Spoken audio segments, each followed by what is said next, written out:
Giancarlo Cambrellan Santiago, DC Justice Lab. And am I pronouncing your name correctly? Yeah, it's fine.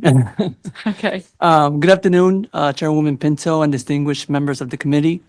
Thank you for giving me this opportunity to share my testimony at this hearing. My name is Giancarlo Cambrellan Santiago.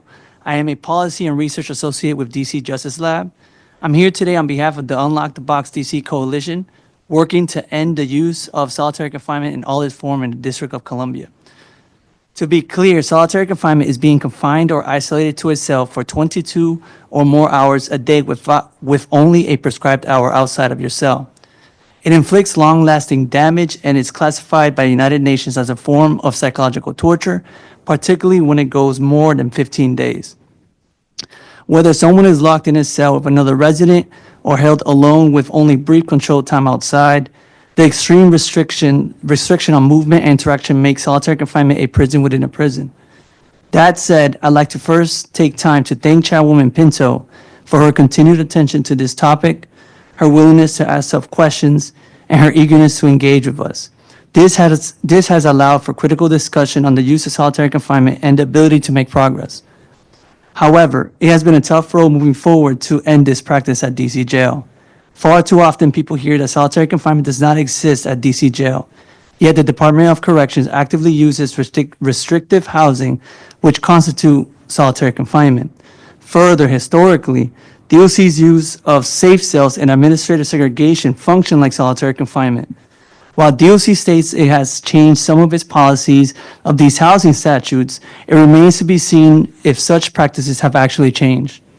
I understand that safety concerns are a key consideration for the committee and DOC.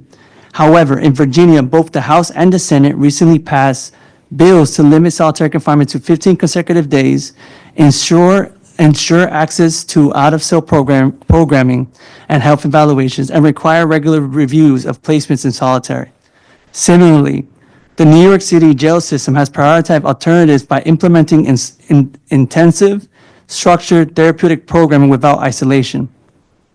DC can do the same with legislation that mirrors initiatives focused on rehabilitation and recovery rather than punishment.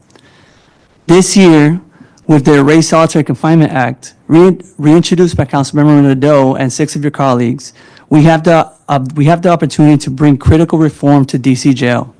The Erase Act would strictly limit the use of isolation and confinement, hold the Department of Corrections accountable for victims of abuse, and expand rehabilitative and therapeutic alternatives.